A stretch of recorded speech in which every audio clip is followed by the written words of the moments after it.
We live in a country where health, wellness, disease prevention, and increased access to care are important concerns. When we have a physical illness, we seek medical care, but those with mental illness often do not seek or receive the care that they need.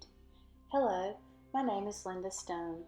As an advanced practice registered nurse and student in the Doctor of Nursing practice program at Duke University School of Nursing, I see the effects of mental illness on individuals and families and recognize the importance of getting involved and making a difference in people's lives.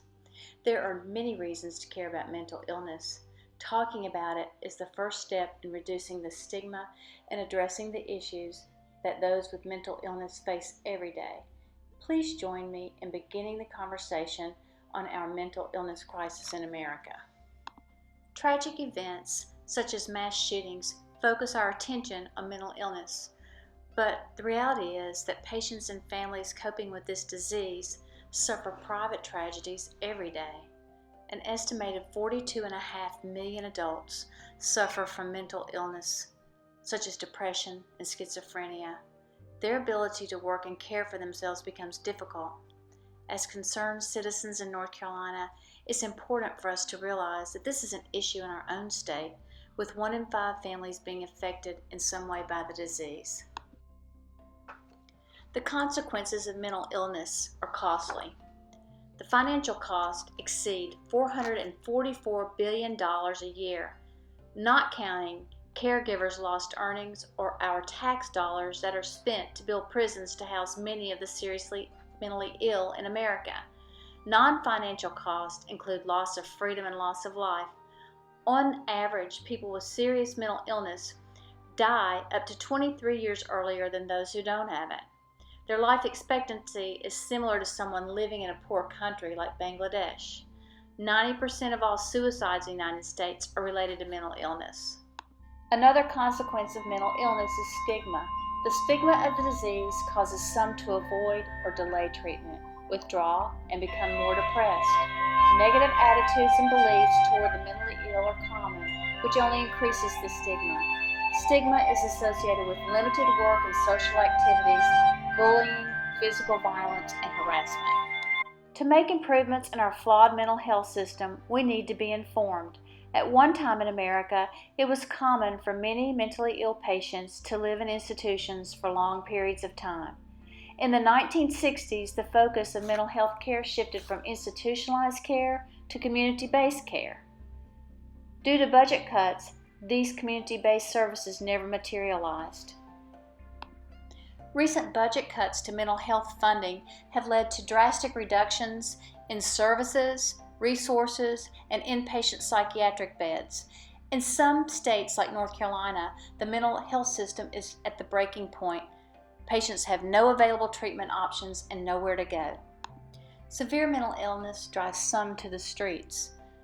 30% of the chronically homeless in the United States suffer from some form of mental illness.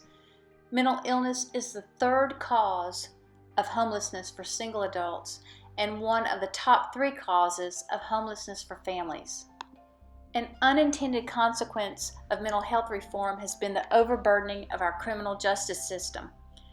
With no place to go and no care available, mentally ill individuals get into trouble, which forces police officers and sheriffs to become the new mental health providers.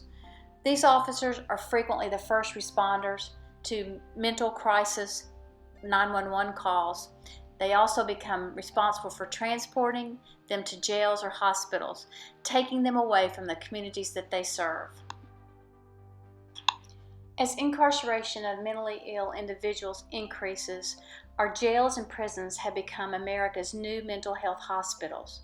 The number of mentally ill individuals housed in jails and prisons is now 10 times greater than the number treated in state mental hospitals. With the closure of state-operated facilities in many states, the number of incarcerations for these patients can only be expected to increase. Inmates with serious mental illnesses often do not receive the intensive treatment that they need in prison. When they leave, they're sicker than when they entered.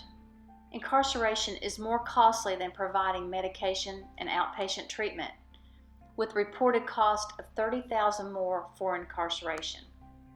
A lack of psychiatric beds forces mentally ill to seek treatment at emergency departments, where they often wait for days or weeks in hallways for inpatient psychiatric beds. This process of psychiatric boarding is a serious nationwide problem that continues to consume resources, prolongs wait, and delays treatment for all patients.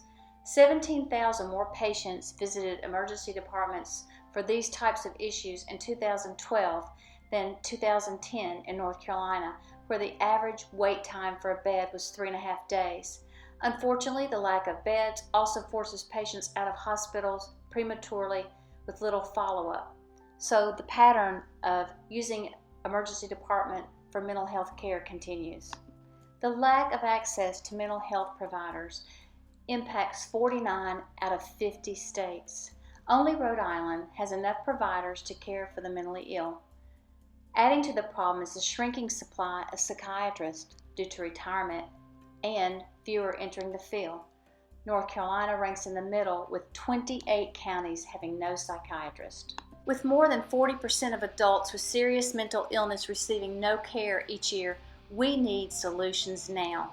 Assisted outpatient treatment, or AOT, is an evidence-based, court-ordered treatment solution for those who are too ill to recognize that they need care.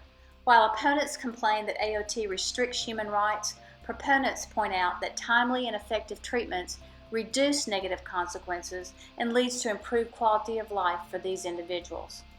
Telepsychiatry is another promising solution, which offers a new way to deliver mental health services in rural or underserved areas through visual and audio communication. North Carolina is a national leader in the use of this technology. The mentally ill need our help now in finding solutions to this problem. You can show your support by speaking up and finding your voice. Get involved and support your local mental health organizations such as NAMI. Take action. Contact your state and federal legislators and urge them to support an increase in funding for mental health reform. Doing nothing will only make access to care and resources more scarce.